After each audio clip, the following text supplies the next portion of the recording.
Bonjour à tous, nous nous retrouvons dans cette vidéo pour travailler sur les tableaux de variation.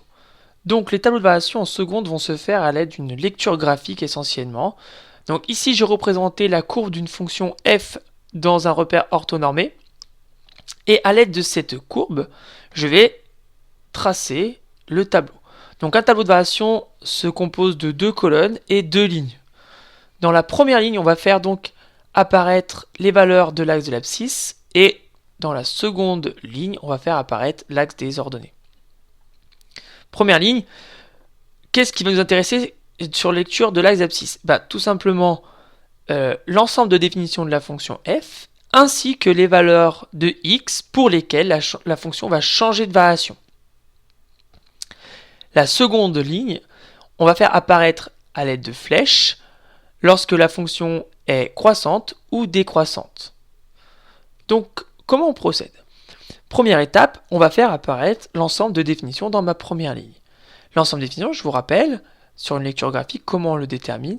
On va prendre l'abscisse du point de la courbe où la courbe commence, pour avoir le début de l'ensemble de définitions. Donc l'ensemble de définitions, je vous rappelle, c'est l'intervalle df qui est égal donc à où commence la courbe, donc moins 5, l'abscisse où commence la courbe, et là où le point où elle va s'arrêter, l'abscisse du point où elle s'arrête en 5, donc c'est 5. Donc ça, c'est l'ensemble de définitions. Ici, on le fait apparaître ainsi, donc moins 5, première valeur, dernière valeur, 5. Voilà, on a fait apparaître l'ensemble de définitions. Ensuite, on va faire apparaître les valeurs de x pour lesquelles la fonction change de variation. Alors, c'est très simple de le voir graphiquement. Change de variation lorsque la courbe arrête de descendre, puis monte par exemple. Donc là, on voit que la fonction va être décroissante sur moins 5, moins 3, puis croissante sur moins 3, à peu près 1,2. Donc il y a changement de variation ici en moins 3. D'où le fait qu'on fait apparaître moins 3 dans le tableau. De même, on va faire apparaître le 1,2 puisqu'on voit qu'il y a changement de variation. Et enfin, il y a un dernier changement de variation qui s'opère quand x vaut 4. Donc on fait apparaître le 4. Voilà, on a fini la première ligne. Maintenant on s'occupe de la seconde à l'aide des flèches premièrement. Donc comme on l'a dit sur l'intervalle moins 5, moins 3, on voit que la courbe descend, donc la fonction est décroissante. On va représenter cela par une flèche qui va vers le bas. Voilà, tout simplement. Ensuite, on voit que sur l'intervalle moins 3, 1,2, ma courbe monte. Donc la fonction est croissante. Je vais représenter une fonction croissante par une flèche qui va vers le haut.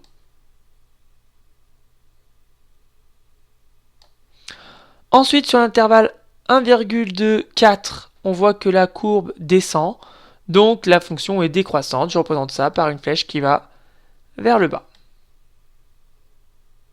Et enfin, sur l'intervalle 4, 5, la courbe monte, donc la fonction est croissante. On représente ça par une flèche qui va vers le haut.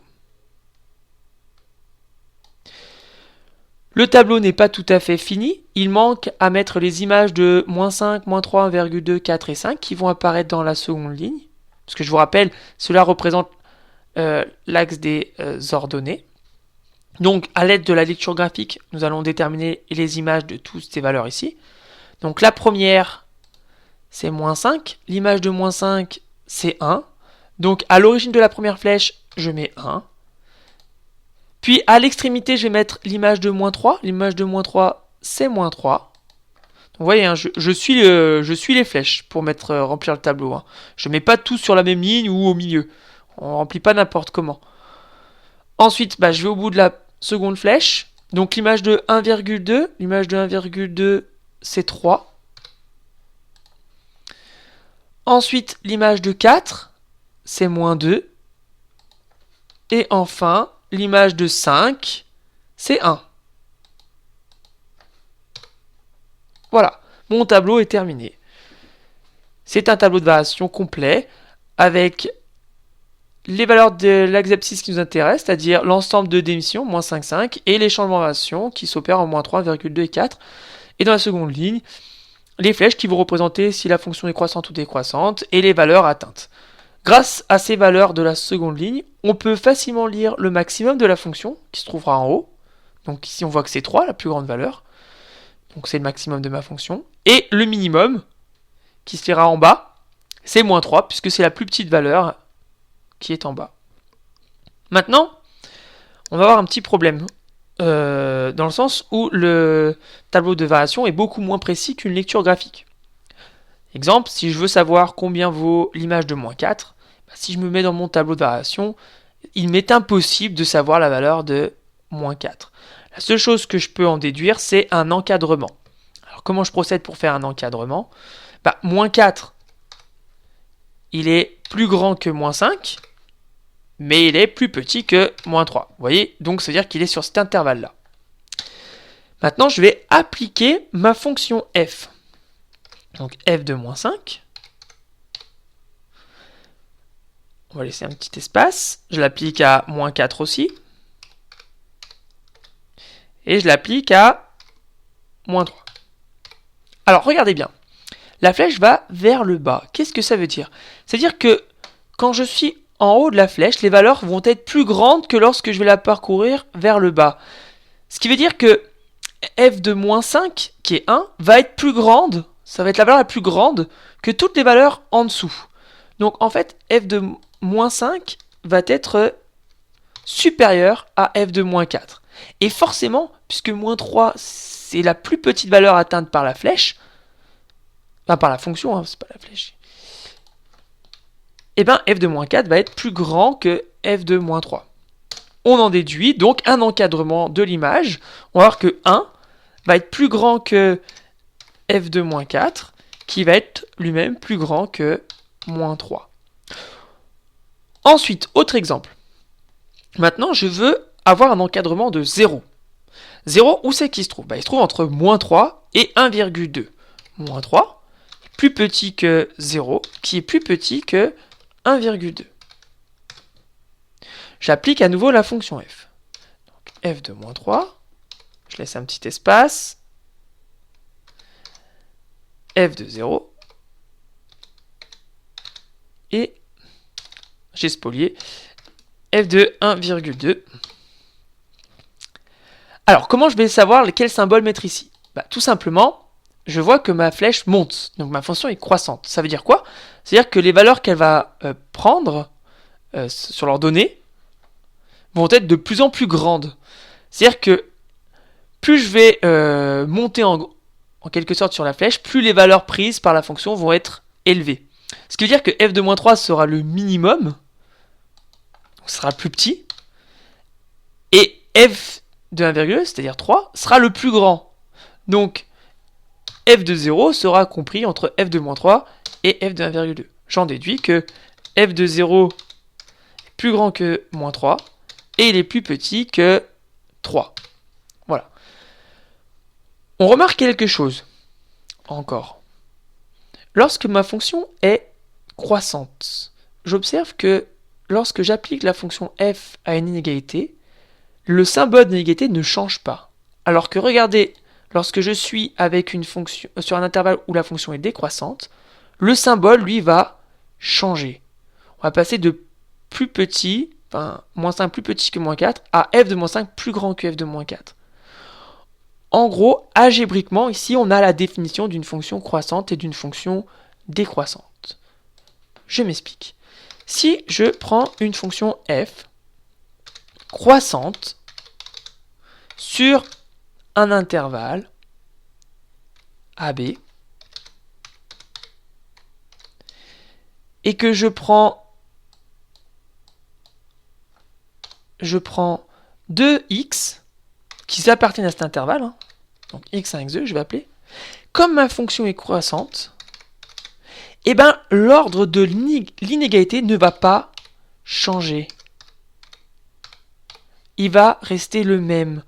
Alors que, au contraire, si jamais ma fonction avait été décroissante,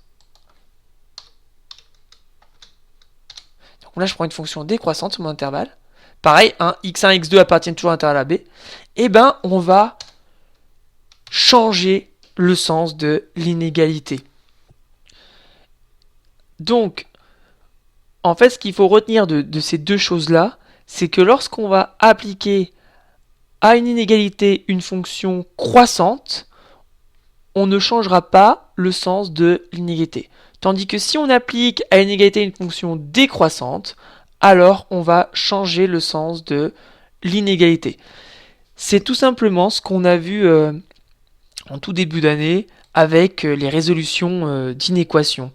Par exemple, si j'ai cette inéquation-là, mettons moins 2x inférieur à 5, voilà, c'est une inéquation. Ici, pour la résoudre, je vais devoir diviser par moins 2, c'est ce qu'on avait vu. Donc si je dois diviser par moins 2, on avait dit la règle, je change le sens de mon inégalité. Je divise par moins 2. Voilà. Après, bon, on sait les solutions que ça donne grand S égale l'intervalle.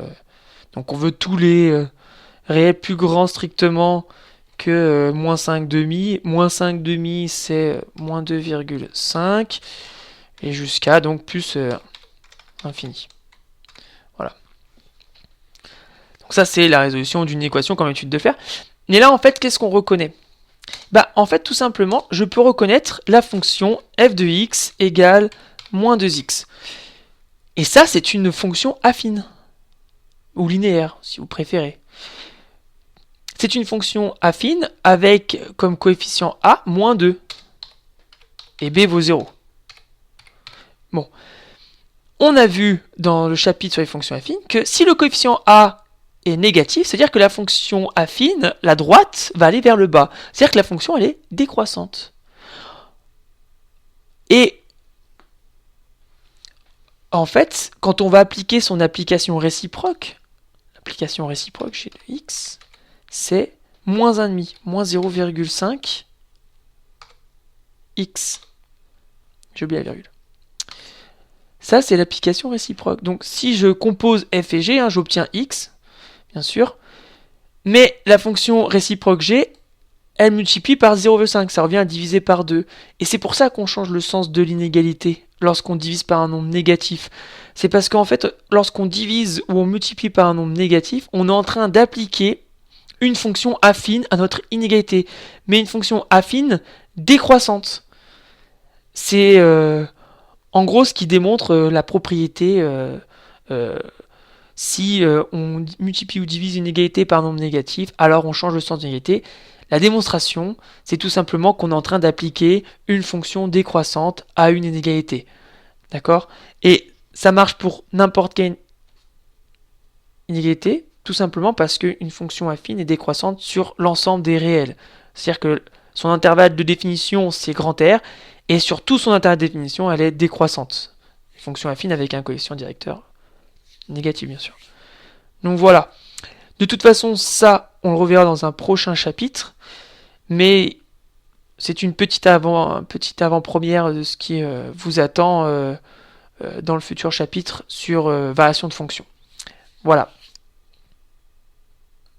Donc on se quitte là-dessus. N'hésitez pas à poser des questions en commentaire ou par mail. On se retrouve dans une prochaine vidéo sur la résolution d'inéquations, justement, à l'aide de graphiques ou de tableaux de signes. Bonne journée.